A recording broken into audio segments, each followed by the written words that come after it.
Hi, welcome everyone to the Photographers Gallery. I'm John Uriarte, I'm the curator of the digital program.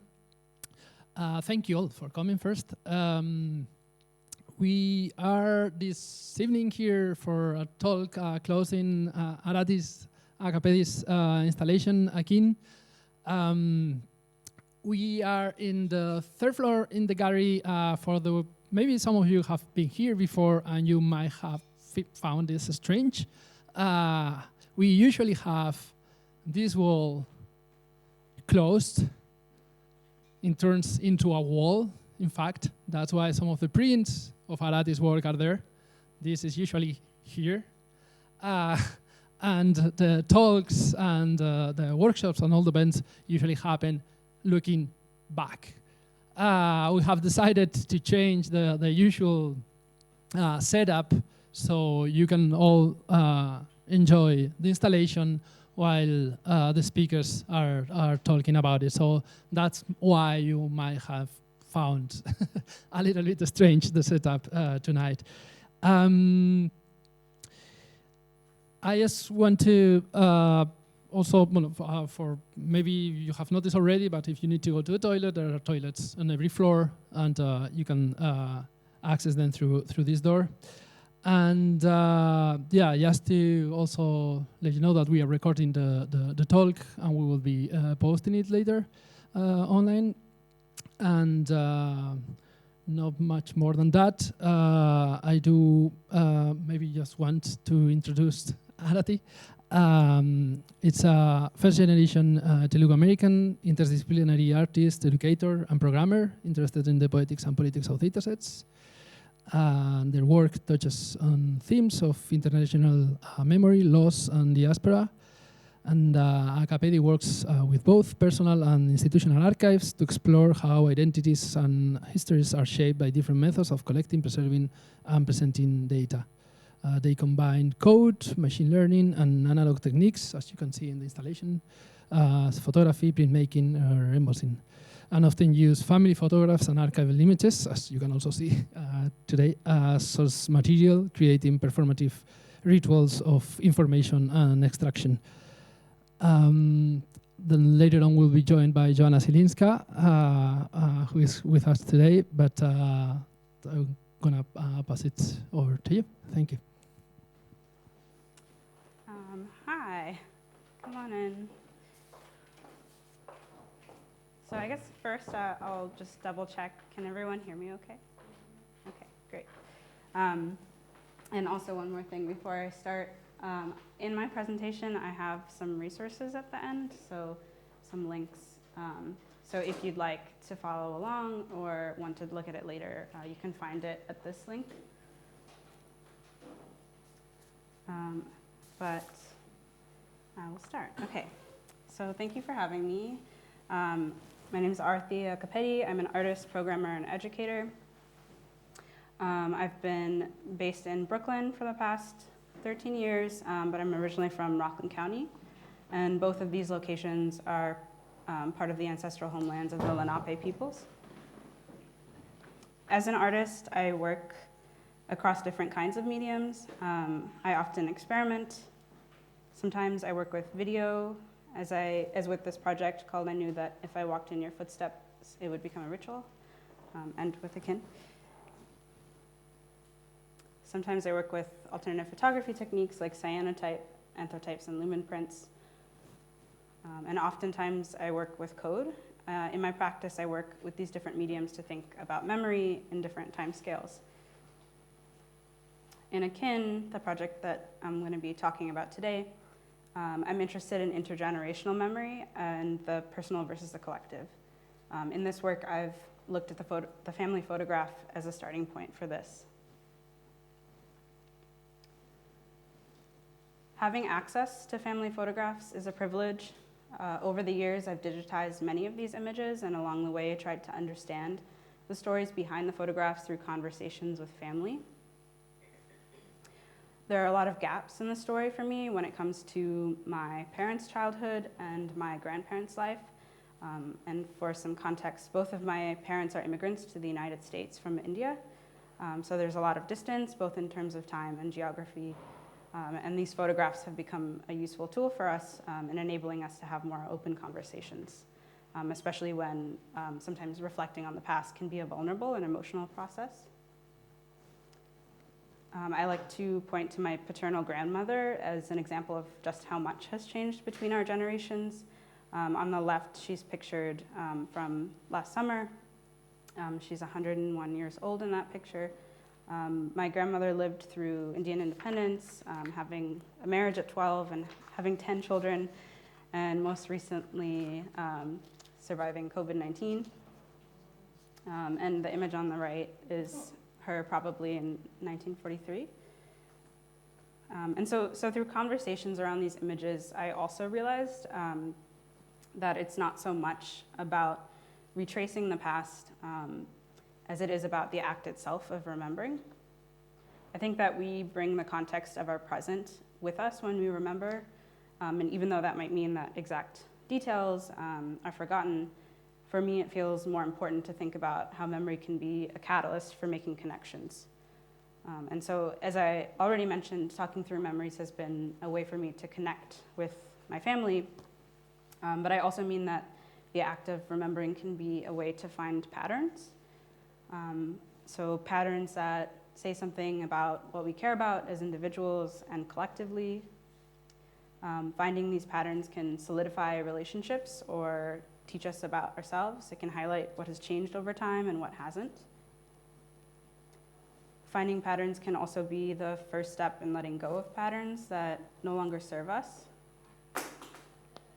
And patterns can also be a framework within which to find outliers or differences.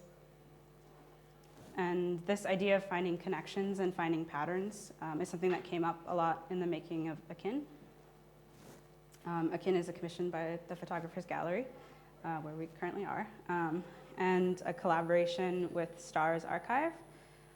Stars Archive is an archive of Tamil studio photography taken between the 1880s and the 1980s, and they are based in Puducherry.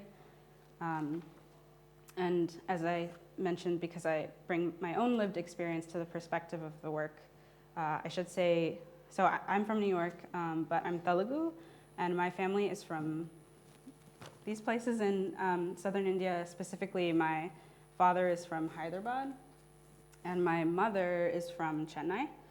And I have, and my maternal grandmother is also grew up in different places in Tamil Nadu. So I ended up having a lot of family photographs that were taken in the same time frame and area that Stars Archive is looking at. And so that's kind of what sparked my interest in working with them.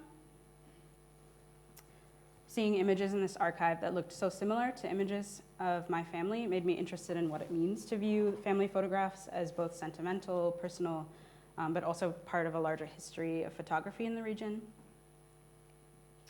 And before I get into more detail about the process of making Akin, I'll kind of break down the form that it takes.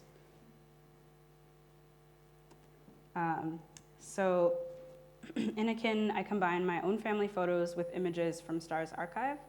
And it's a little probably difficult to see from where you're seated, but my family photographs are in a different material, so they're like a little bit shinier.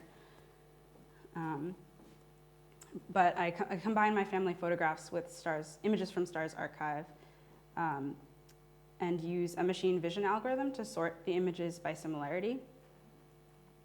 I then use my own intuition to further arrange the images into clusters, which are these clusters. And the clusters are in the shape of a column, which is a traditional pattern drawn with rice flour outside the home. I'll show a picture of what that looks like a little later in the presentation. And within each cluster, I combine all of the images within a cluster into a composite image that's in the center of each one. And the prints that are on that wall are also composites. And in the center of the entire column would be a video piece that has interviews with family members, as well as Zoe Headley, an anthropologist and founder of Stars Archive. And although Stars Archive the physical archive comprises of images, sorry, I gotta skip ahead, okay.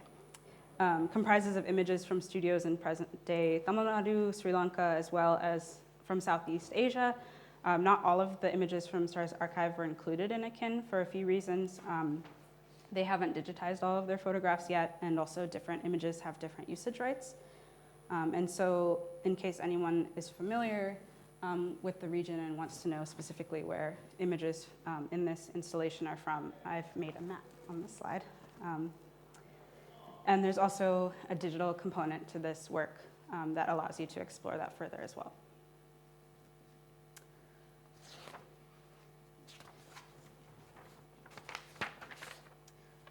So working with the machine vision algorithm, I think allowed me to also touch on the ways in which automated categorization of images facilitates, or maybe in some case also hinders, the connections we draw between images. And thinking about the ways that I currently look at photographs that I take, I feel my own pattern finding is heavily influenced by automated arrangement. And I think the idea of categorization can also bring up taxonomic structures of the past that I think directly tie in maybe with the more colonial history of photography and the direct use of photographs in efforts to taxonomize and consequently control. So for example, I think of a very different collection of photographs from the People of India book by John Forbes Watson and John William Kay, part of a surge in ethnographic research carried out by the British Raj after the major uprising in 1857. This book contains 468 annotated photographs organized by caste and tribe across the subcontinent, using photography to try to define essential, quote unquote, essential characteristics of different groups of people. And actually, it may even be important to take a quick aside now to note that photography itself developed a lot in the same time period. I'll read a quote from Elizabeth Heath's Albums of Empire.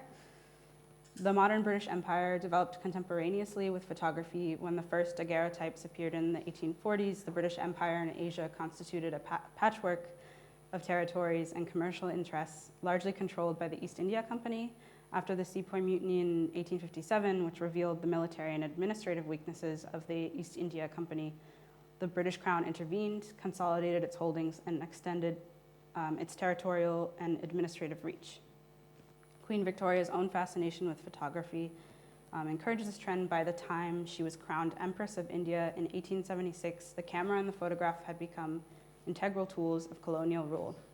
Fittingly, Victoria commemorated her 1897 Jubilee with the publication of several photograph books, including The Queen's Empire, a pictorial and descriptive record illustrated from photographs, an album compiled from photographs taken by subjects of her vast colonial domain.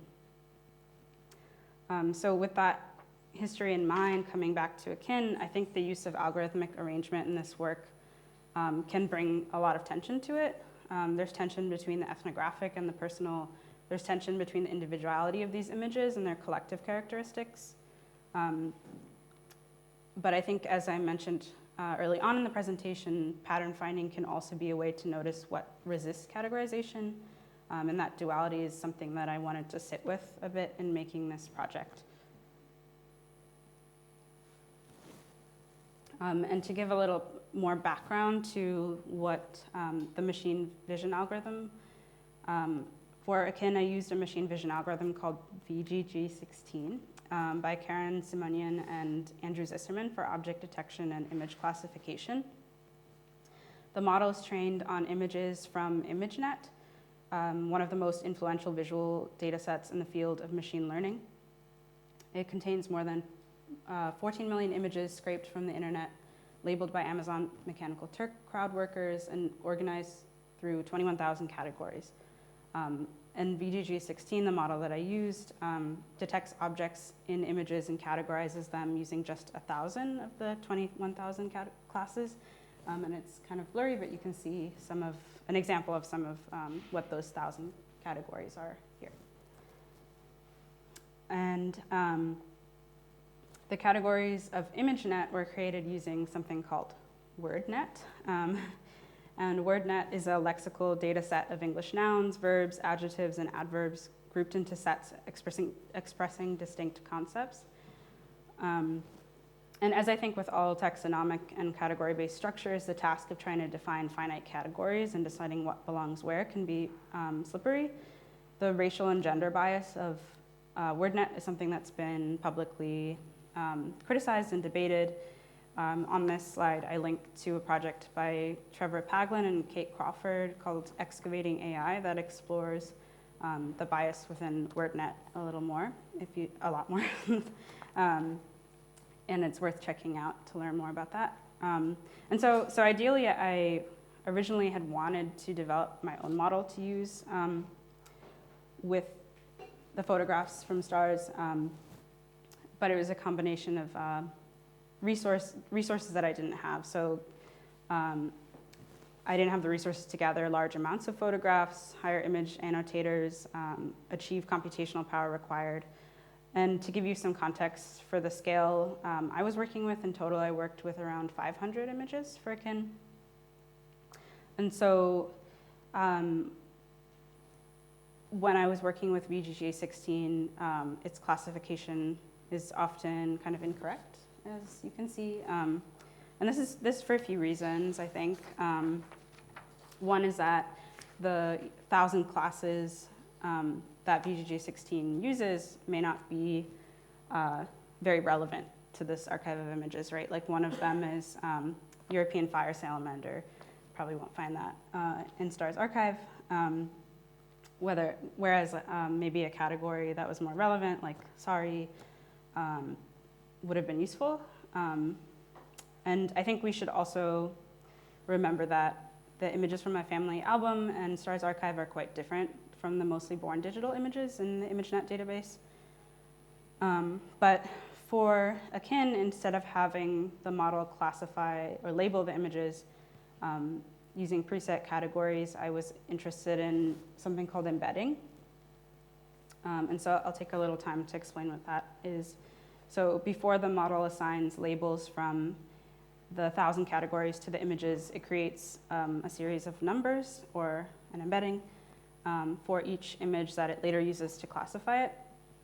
And I think of the embedding as a sort of mathematical representation of the image. The method by which the model assigns numerical values to parts of the image is something that is tweaked and optimized over time.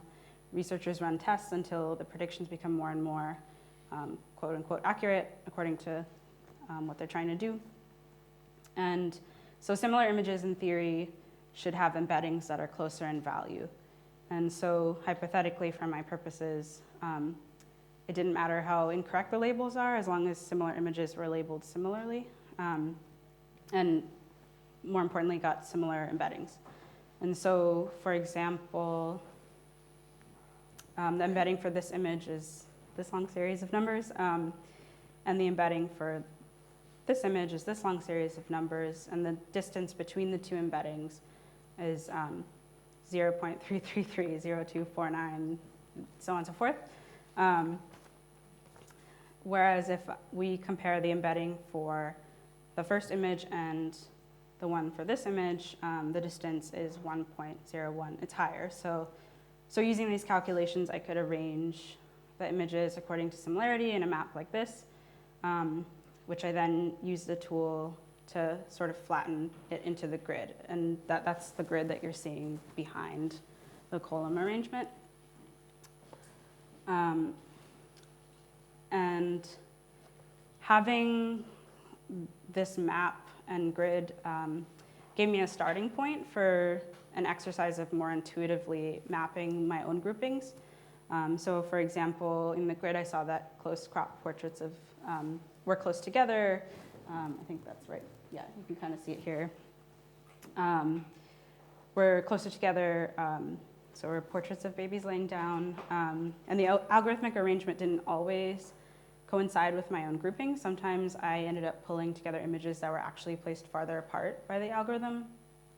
And I tried to place more value on meaning than on numbers of images within a cluster. So this cluster, which is like right here, it only has 5 images in it. But I wanted to give space to these images because they have mirrors in them that show the intricate stitching of flowers to the women's braids. And that was something that was on the top of my mind, actually, because for this project, when I interviewed family members, my mother mentioned that as like a very distinct memory from getting her photo taken. So it's very subjective. And so following this exercise, I actually originally came up with 43 different clusters, but I narrowed it down to 12 for the column. And in arranging, this image on the top left is a photograph of what columns look like. They're drawn on the floor usually by women. And yeah, this is another example of. So I drew inspiration, but mine is a little more angular because of the images. And it's also not perfectly symmetrical, or it's wider. And yeah, so organizing my clusters into a column, in doing that, I wanted to encourage a sense of respect or reverence for the images. And as I mentioned, there's also the video piece in the center. And in the video, I interview family members about certain photographs, while similar images from STAR's archive appear on the left and right margins. And additionally, I also interviewed Zoe Headley, an anthropologist and founder of STARS. And I will play a short clip from the video in case you weren't able to see it before. Let's see, wrong way.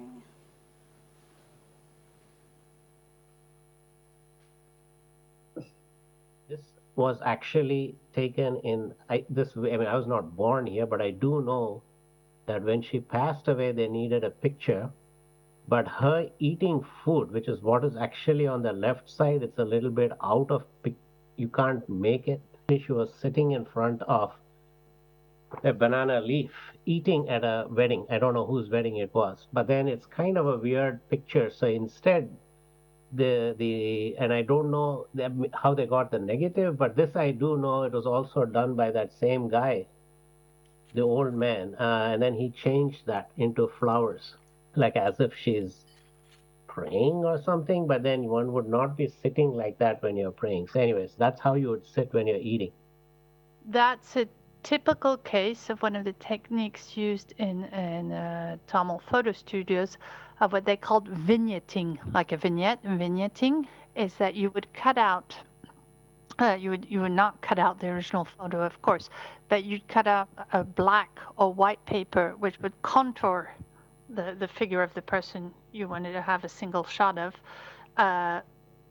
Stick it on place it on the negative, reshoot it, and then reprint it, which it looks really like the photo here. There are quite a few cases when there was no individual portrait of one of the family members, and for some specific reason, and in quite a few situations, it's after the passing away of a person, families wanted to have an individual portrait of the deceased family member, so the technique of vignetting could be used because it was too late to do a live portrait.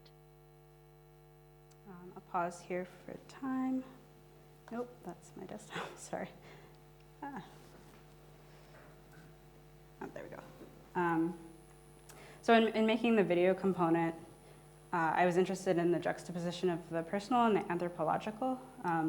For example, I liked how a single image could spark conversations around the photographic techniques, family stories, and memories of a physical space all at once. I also think that in the video you can hear context that perhaps you wouldn't get from looking at the images by themselves. For example, in that clip that I showed, I hadn't, keeping in mind the clip that I just showed, I hadn't really given thought to the accessibility of the studio itself, the long journey it may have taken to get to a studio to have your portrait taken, or about the affordances of the vignetting technique that was described.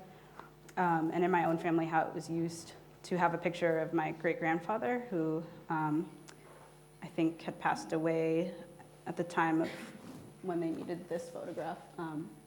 And also was, I think she was disabled too and couldn't actually physically get to a studio. So I also want to take some time to talk about the subjective nature of the work. I quite literally center my family in the work, and I think that keeping in mind, as I mentioned, our lived context and experiences influence the way that we understand the past. Every family member I interviewed immigrated to the United States.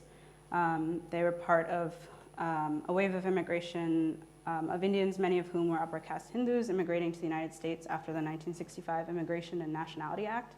So I think this fact, among many others, colors their perspective on the images they're looking at, right? And it subsequently affects the viewpoint of the video. So I really wanted to also show that I'm looking at the STARS archive from the point of view that I am in.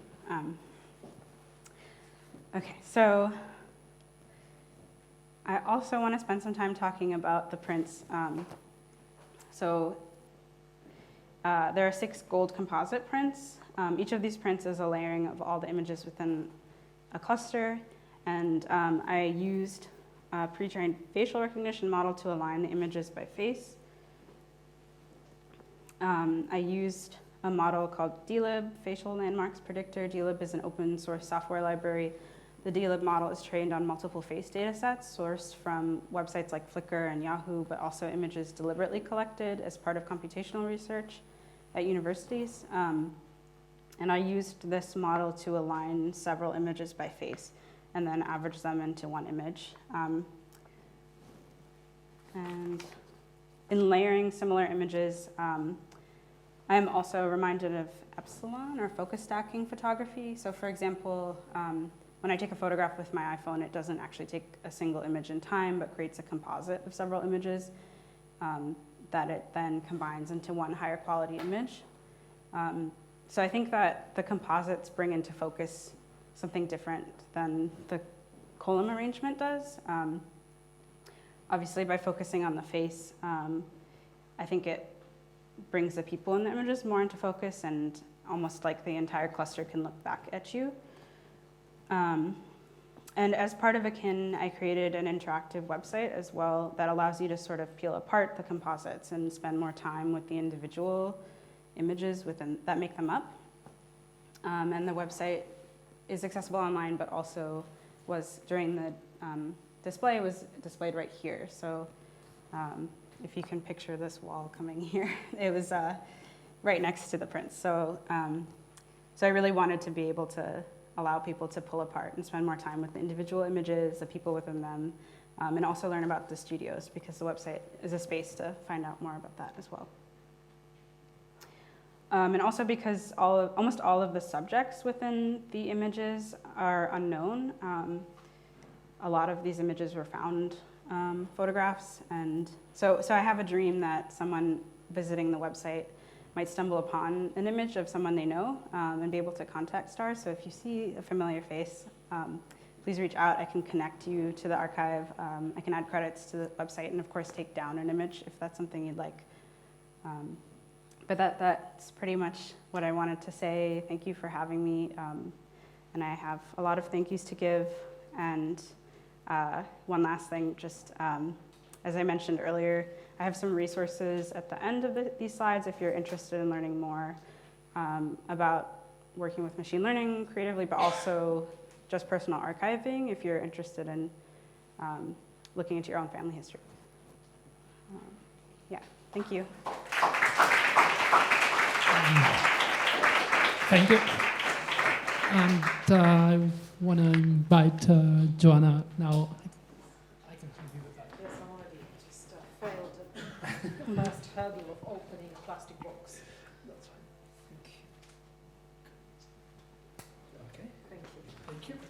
So, yeah, I want to invite Joanna to the floor and introduce Joanna Zylinska is an artist, writer, and curator, and professor of media philosophy and critical digital practice at King's College in London. She's an author of a number of books, including AI Art, Machine Visions and Warped Dreams from Open Humanities Press, and On Human Photography from Mid Press. And her art practice involves experimenting with different kinds of image-based media. She's currently researching perception and cognition as boundary zones between human and machine intelligence, while trying to answer the question, does photography have a future? Thank you so much, Joanna, for having me. Well, thank you for having me here. And thank you, Aarati, for also sharing your beautiful project with me, with us here. And I wanted to start with that, from that kind of beautiful, a sense of it being beautiful for me, and broadly to talk about the experience of this particular artwork. And I don't know about the audience, whether you've had a chance to interact with the work, either to, look at this before you sat down, or you'd been to the gallery before to look at this, or when you browsed the website. So I wanted to ask you, Aarati, how the work exists in different iterations. Obviously, it exists here, and it's got a few extensions on the side. It also exists on the website, where it's slightly different, but it's a very rich kind of space there. Who is your imagined kind of good visitor or good audience to this work? How would you like us to experience that work? Where is the work, and where is the good experience of that work? I guess let's maybe start with the good experience. I think something that maybe I'm not alone in struggling with, as someone that works with code often and machine learning in work, for me, I feel that, or my hope is that when people view the work, that their focus is on the photographs and not so much on the I think the technology obviously conceptually plays into the work, but I think trying to get past the shininess of it, I guess, and thinking about the actual photographs and the people in them, and also the photo studios, and spend some time digging. And I can also talk a little bit more about the different iterations, I guess, of the work. So I think the website serves two purposes. I think it's really important, and I'm glad that physically in the space, the website was set up right next to the prints so that you were able to pull them apart, because one thing the composites do that I'm interested in is flatten everyone into one image, but I also think that the ability to take them apart is important as well, I guess in a way to respect the images more. And then also I should say that I've organized, when I was working on this, I'm based in New York, and so I was working remotely. Big up Brooklyn. I love Brooklyn. Yeah, so I was working on things remotely, and I feel the website obviously gives more access to people that can't come in person, and also is a space where credits can be listed too. There's a list of all the studios that were, all the known studios that the photographs were taken in. Yeah. Great, thank you. I'd like to kind of continue with that line of kind of aesthetics and think about the aesthetic side of the project, and especially with this kind of east-west aesthetics that your project encapsulates, as well as the kind of human-machine encounter. So you've got here the column meets the diagram, and you discussed it very interestingly in your own presentation. But I wonder if you could tell us a little bit more about what you borrowed from family history and from culture, or human culture if you like, and what is it that you borrowed from the machine in terms of diagrammatic thinking and structuration? Yeah, I've been interested in columns for a while, specifically, so in different regions there are different styles of columns, so specifically what I was looking at when I was thinking of this arrangement was a style called polycolumn, and I feel that they're very mathematical in nature already, and there's kind of a meditative quality to them, because you, I believe you would draw them without lifting, because it's like a continuous loop, so you don't lift your hand in the process. So I feel like it already kind of had that connection to computational thinking in that way, and also had this connection to reverence and respect, and that I wanted to bring into the work. Yeah. So it makes me think of lace work, you know, like Jeffrey Batchen argues that photography has always been computational. Maybe I'm kind of pushing him to say that. Because, you know, he goes back to Fox Talbot's lace photographs, and the lace, which is already that kind of form of pattern and a structuration of zeros and ones, of there being light or the imprint of light, and there being a lack of it because there was material placed there. So a lace is this kind of early, kind of proto-computational way of imagining photography. Have always been digital. But aesthetics and thinking kind of in aesthetic terms and bringing computation into that, I think segues nicely into ethics. And I'm particularly interested in ethical questions around extractivism. I know it's an issue that is dear to you, to your practice, but also it's something that comes up quite a lot these days when we're talking about kind of machine learning, about so-called AI. I'm always going to say so-called AI. I can't just say AI with a straight face. But so-called AI, and especially the extractivist model of labor and resource use underpins the whole of the current so-called AI economy. Although it's not a so-called economy, it's a real economy with real material consequences.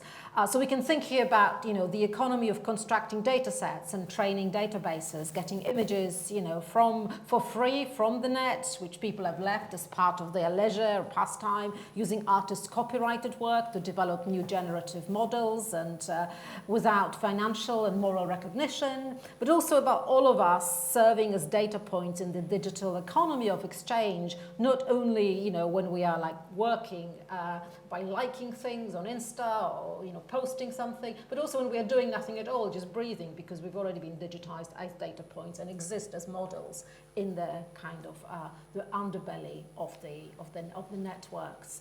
So as part of that extractivist model, I know I read an interview about one of your residencies where you acknowledge that extractivism is an inevitable part of all machine learning based work, or perhaps any artistic work in a way.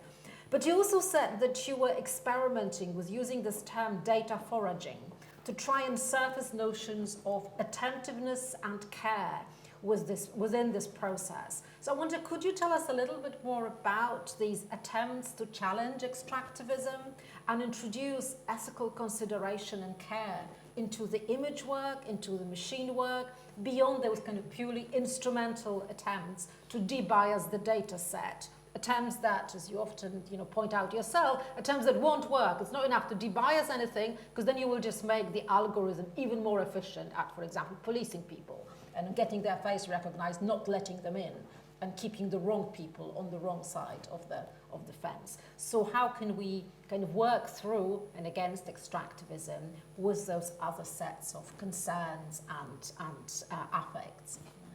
Yeah, I've been thinking about it and also constantly reevaluating it every step, because advancements have been happening so fast. But I think, I guess I'll start with where my head was at when I was talking about data foraging. I was working on a different project where I was training my own model on family photos. And I think at that point I was interested in having control over what the model was learning from. But in this project, obviously, I talked about it a bit. The model I use is pre-trained, and it's trained on images that don't belong to me. And I think for me, it's been, sorry, I feel like there's a little bit of a ringing. But for me, it's been difficult to sit with that, but maybe it's okay, because when I was thinking about the way I was interacting with machine learning for this project and having like I think specifically the interaction between the clusters that I have pulled together and the grid behind it, it was making me think of the ways that I categorize or pattern find already, and how that may or may not be influenced by these large models already, right? Like how my phone organizes all my images.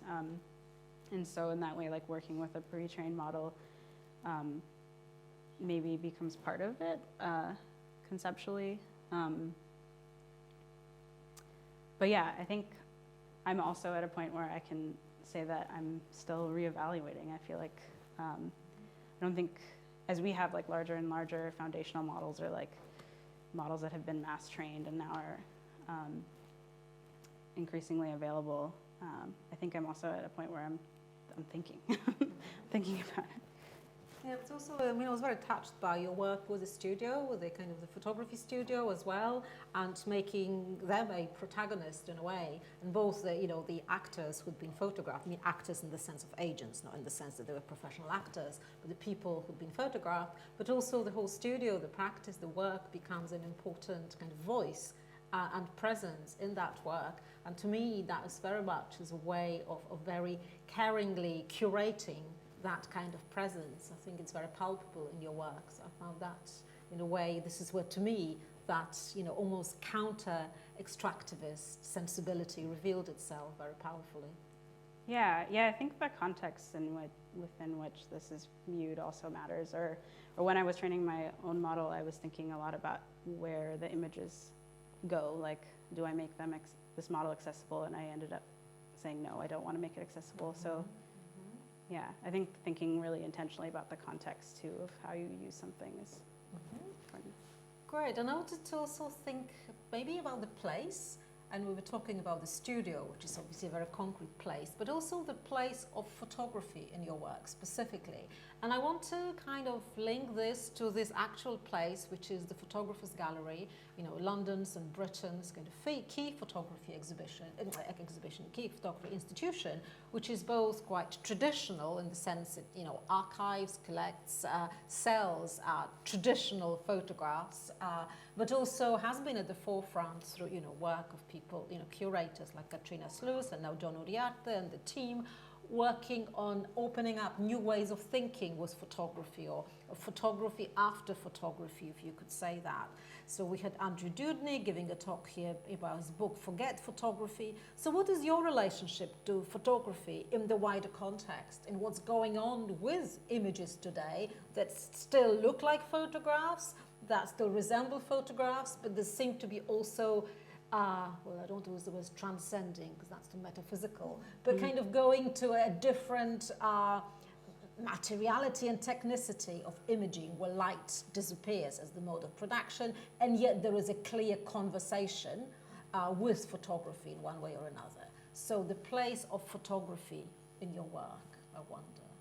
Yeah, I think there's, I guess, two main things I'll say. One being that, for context, I don't have a photography background, but I started becoming interested in these types of photographs from for personal reasons. And then I think I specifically am really interested in memory in my work, like across different projects, and I've been finding it really interesting to play with in this project with the composites, but in other work with like machine-generated images because of their like fuzziness. And I think that kind of in-between space between like the fidelity, I guess, speaks to me because it feels like an aesthetic representation of the way I've interacted with family members when I'm interviewing them, and sorry, I'm losing my train of thought here. Oh, like, I guess what I mentioned earlier about memory not being like a recollection of facts, but more of an opportunity to make connections. So I think there's like a fuzziness there that I wanted to bring out aesthetically as well. Mm-hmm, mm-hmm. And I think I'd like to come back to the fuzziness in a moment, but for now, I want to talk about my favorite cluster, if I may, which is like this one here. And this is a kind of children, your description saying children posing with an object for support, usually a side table with flowers. So, and it's a whole selection of images that you also describe on the website as having this kind of neoclassical sensibility, because they're often like leaning almost against like columns from a Roman or Greek temple, even if it's made of plastic. And then very strange floral arrangements and kind of draped curtains or something else. And that sense of, so I'm wondering these descriptions as well, and they apply to all these different clusters. do they indicate to us that photography has always been algorithmic in a way? That we always had these almost GPT, chat-like prompts that had served somehow consciously and unconsciously to organize a kind of photographic images for us, organize them in advance, but also subsequently. What it turns out we've been prompting the photographic body all along. Yeah, I also think about, that also makes me think about the archive itself and like how the images are categorized and organized, in that case by location. And also, coming up with descriptions was interesting because I feel like it was me thinking through subject matter in a way that the model kind of does too, in the background, but also is very subjective as well, like thinking about, I was particularly interested in this cluster because there's a picture of my mom in there. So yeah, I think it's interesting that there's always been subjectivity in the categorization. Mm-hmm. But it's kind of this, I was interested in this subjectivity, and we're kind of used to a lot of work done around humans being subjective and artists bringing their family histories. But I'm also interested in when you admit to sometimes thinking like a computer and seeing like a computer. So in a way, we all have family histories, and they might, obviously with points of similarities on the phylogenetic level, there will be differences. But there is also, in terms of mapping family histories, use the term inception. And there's something that we enter into with some of these images and clusters when we organize anything, like you said earlier, I think at the beginning of today's talk, that you find patterns useful until they stop being useful. They do other patterns, which is obviously another description of psychoanalysis, I suppose. So I'm thinking where I'm going with this is about your own method of thinking, which is more computational. Let's put the subjective aside. Do you think you borrow from your, from computational methods to actually think and see things yourself? Do you think the computational methods, algorithmic methods, are already part of our own organization of the world? It's not something that just arrives now, but perhaps has always been part of what we've seen as this very typical, human identity, human way of being. I think so, and I think I feel like as these models and become more and more part of our lives in an intimate way through our devices, I feel like we're interacting with these types of, like how they're pre-categorizing things for us already.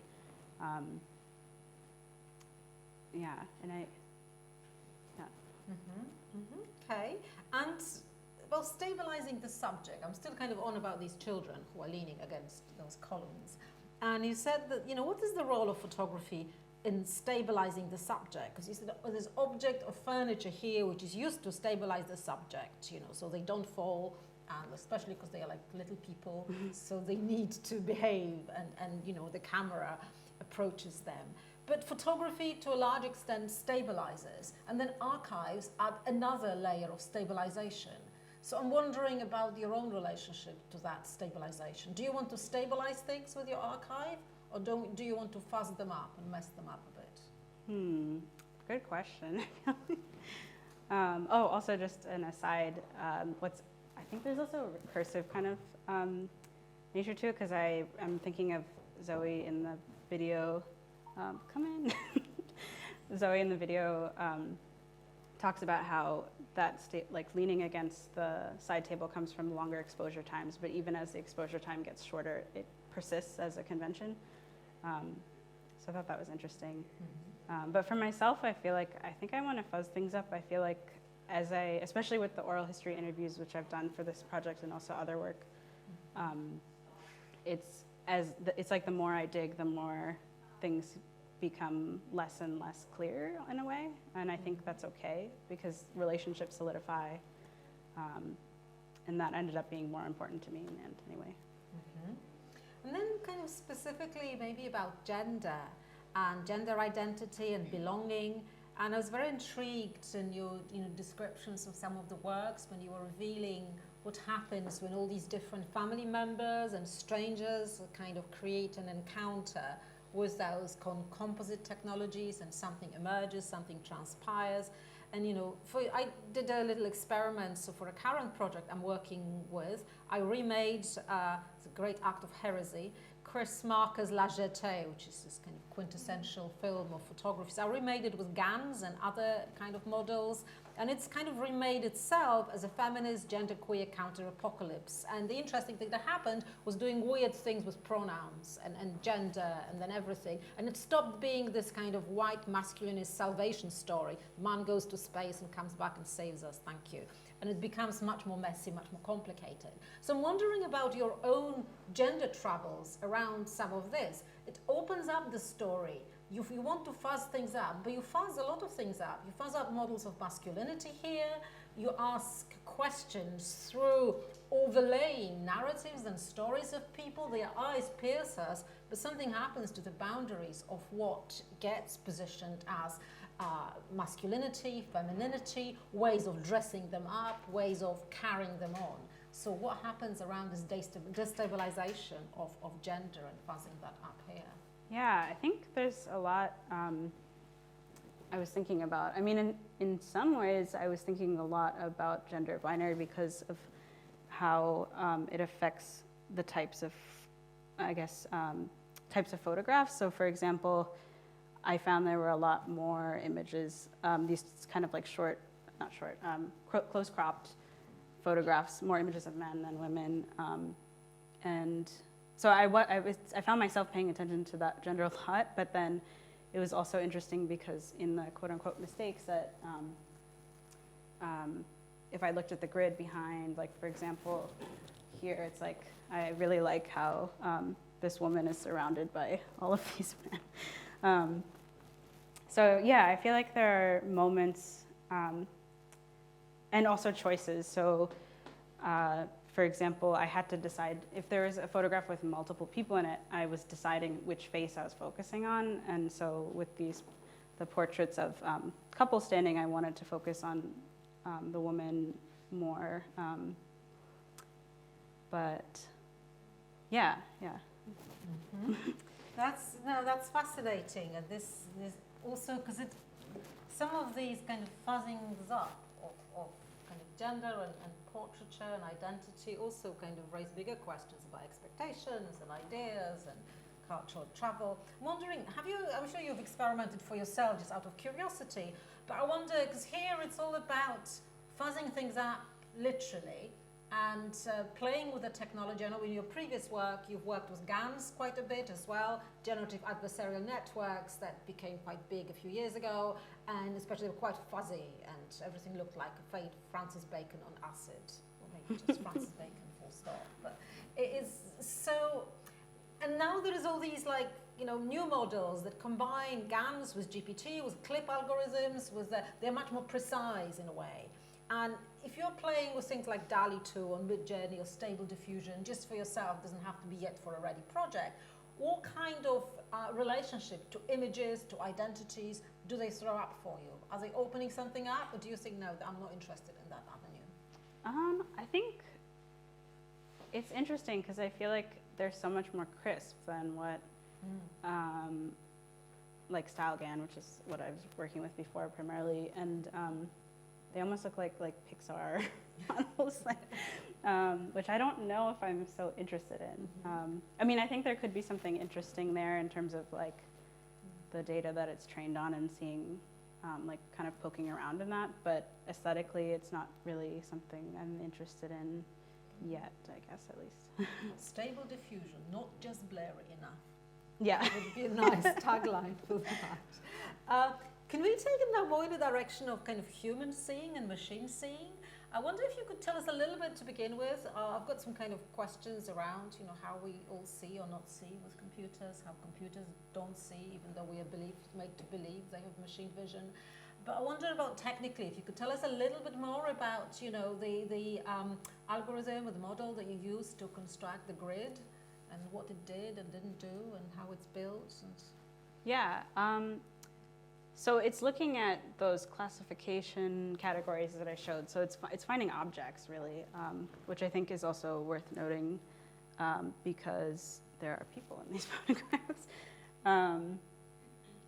And yeah, and I think it's also incorrectly finding a lot of these objects in the images wouldn't be part of those classification categories. Like, so I think that I kind of liked how it didn't work so well in a way.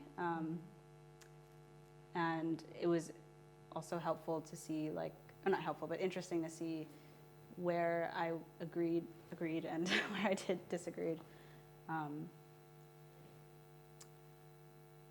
But what yeah. is the model that you used for that? What is it normally used for in non-artistic settings?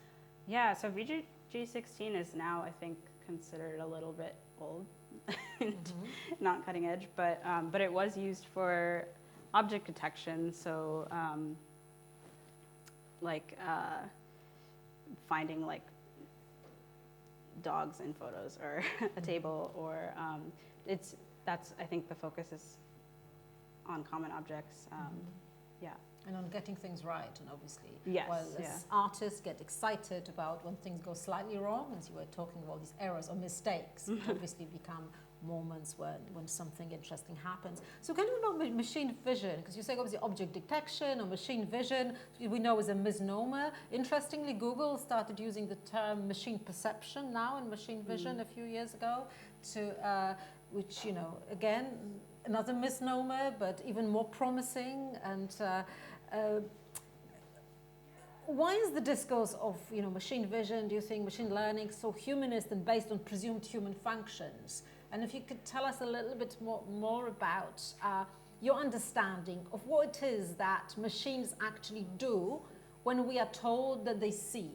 What do they do, and why is it so beguiling, so attractive for humans to be told that they actually see what they don't see? I think, well, I guess first the rhetoric around, or even just the use of, I think the use of AI instead of machine learning, or that term, I feel like is marketing, really. I think saying that something is, saying that it's seeing or saying that it's thinking is like a way to kind of milk the novelty of it, I think, and also maybe use language that, or these sort of like ideas of sentience that are maybe familiar to audiences or potential customers. But I think for me, I keep coming back to pattern finding. Like, I feel like it's just finding patterns based on what you show it.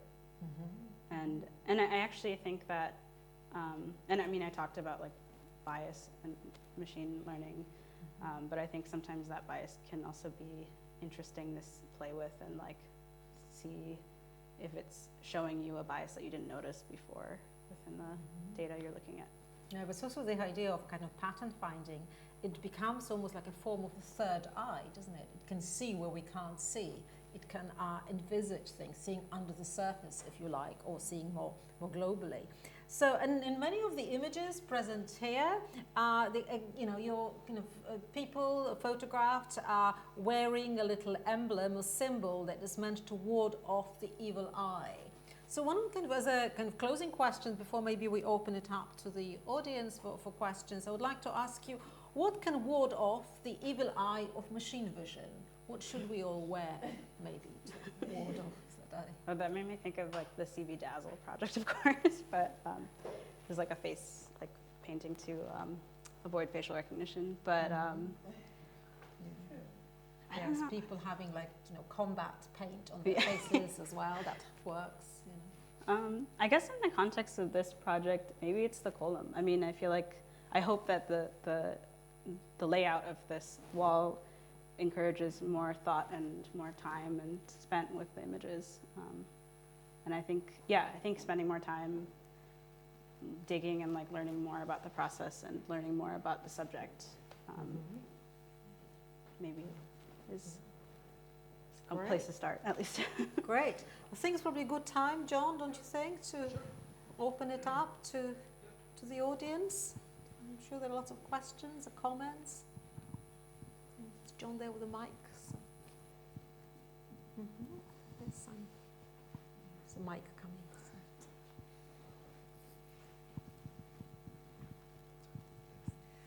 coming. Thank you.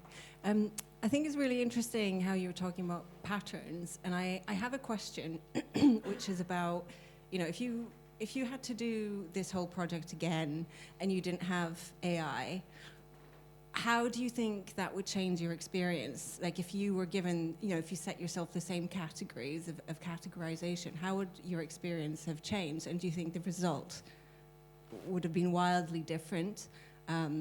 So I guess my question is about what value do you think that using AI has brought to it? Yeah, that's a good question. I mean, I think in this project, I was interested in the contrast, I guess, between what I was selecting in the clusters and what was behind in the grid.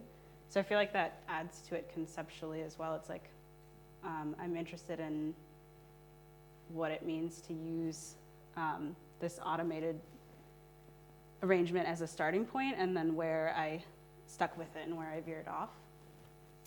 But I think, yeah, and I do wonder, like, if I had arranged the grid myself, I wonder, I think it would probably look a lot different. The column would probably look a lot different. Yeah. Yes, here, it's a question here in the second row and then first row.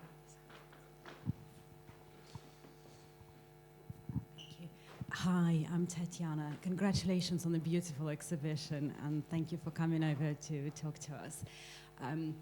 Your project is looking for similarities, and you've looked at a particular culture. And I wonder what aspect you think the temporal aspect has versus the cultural. So for example, if you were to look at a different culture like China or France or any other, do you think the algorithm would find the same amount of similarities and the same similarities in code versus if you were to look at this culture within one temporal timeline, like the 70s, for example, versus the 70s in France or in China? That's a good question. I mean, I guess I think this particular machine learning model, I think it would depend on, I don't know. I mean, I think we have to try it, but I think my guess is that it would depend on, for example, like how old the images are and whether it's able, like what kind of mislabeling or labeling is happening. But I think that also brings up something interesting, is that there's a lot in these photographs that I think would be shared cross-culturally. Like this, like Joanna's favorite cluster is also like this type of image with a child like leaning against something that's not necessarily limited to that, to Tamil Nadu. I feel like that's also been a convention in other places in the world. So there's a lot of like, I think if you were to look at another archive, there might be a lot, and actually downstairs at the Solander exhibit, there's some images that are similar from different places.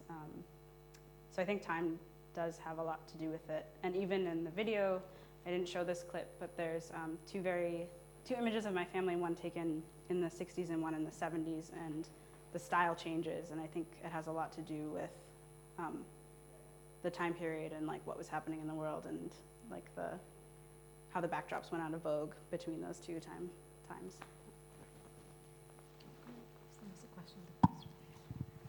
Hi, it's really great to see your work. So I'm also looking after a family archive, a studio archive as well, so it's really interesting to see how you've presented this work. When I think of computation and algorithms, I always think about feelings being taken away from when you choose a selection of images. How important was it for you to add the stories of your family to the work that you've created? Thanks for the question. I think it was central to the work. I feel like without the stories, you'd lose kind of, I mean, I think there's subjectiveness in the work in the way that it's arranged and like how I pulled the clusters together, but I think through the stories you really get a context for these individuals' experiences with the studios. I mean, it would have also been like amazing to interview a photographer in the studios, but yeah, I think it's literally central and figuratively central to the work.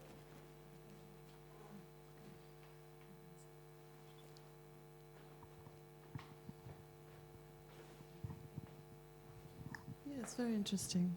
Very interesting. The whole process. How long did it take you? How long did it? When did we start? It must have taken quite some time to construct. It's like a journey for you. Yeah, I mean, I guess, the question was how long it would take, so I was asking you because of the exhibition planning time, but I think I had worked with this archive before for my thesis project in my master's, and so I'd been thinking about these images a lot, and I'd made sort of like a different iteration of this work before that I think it's grown in a good direction since. So in a way, I've been thinking about it since like 2018-ish, but for making this work in this particular iteration, what was it, like a few?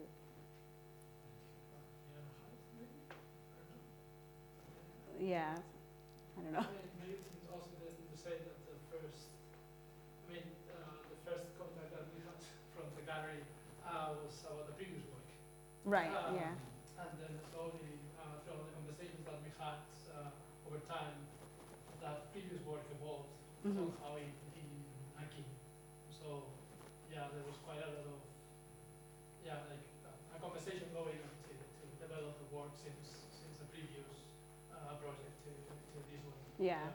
And then how it took. What I wanted to ask specifically, actually, is, well, I mentioned the word, it must have been like a journey for you. But in terms of like your personal experience, especially with your family, did you learn about things about your cultural background and your ancestors that you otherwise would not have obviously learned about? So.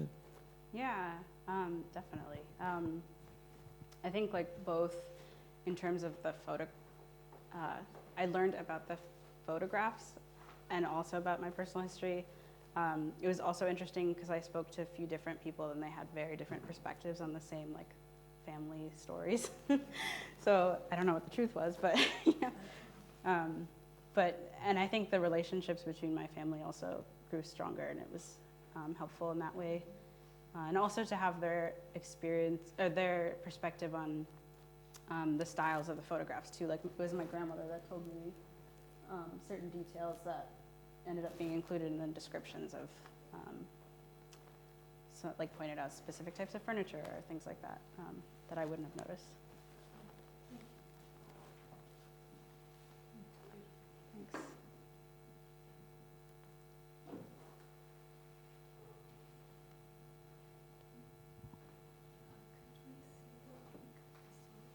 Oh. Yeah, it's asking if you could put the link with the slide with the links again with the resources, I guess.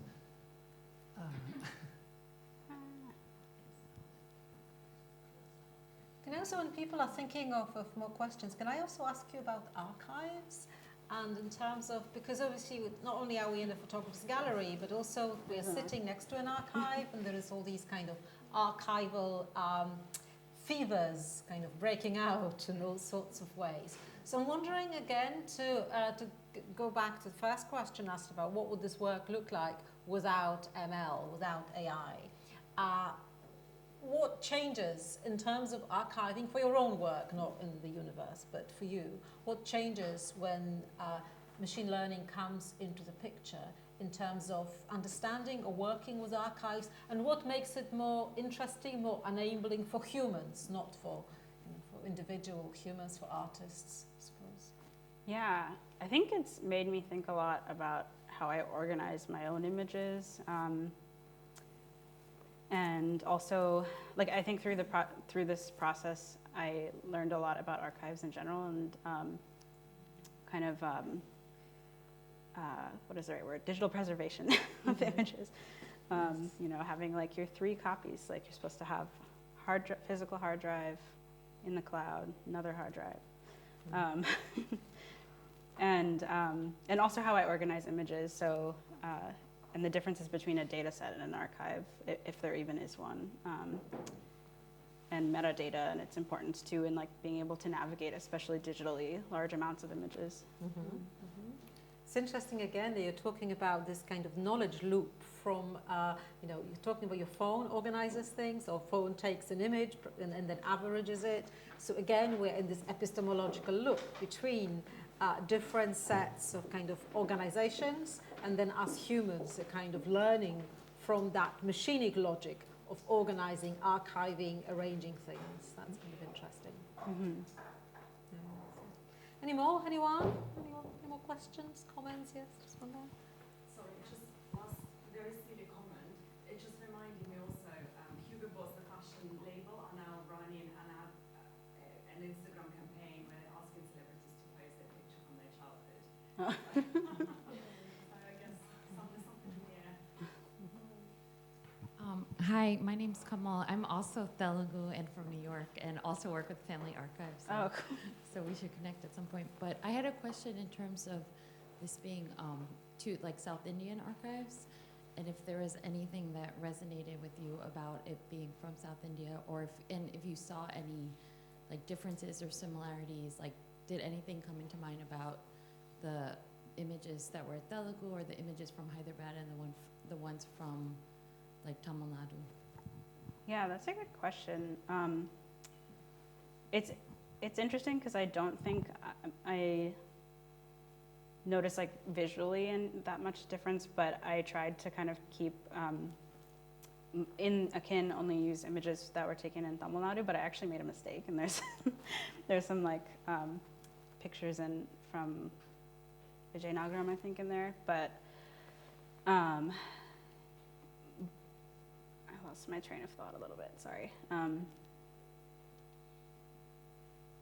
But I think that even if I couldn't visually tell, it was important to me to that there was like just being in the place. Like I think like knowing, like I found out through the interviews and through doing this project, I found out the exact photo studio that my family used to go to, and I kind of show it in the beginning of the video, but I actually found it on Google Maps, and it exists still, and I'll probably visit it the next time. So I think there's still something there that was poignant for me in working with it, even if maybe it's not like super recognizable.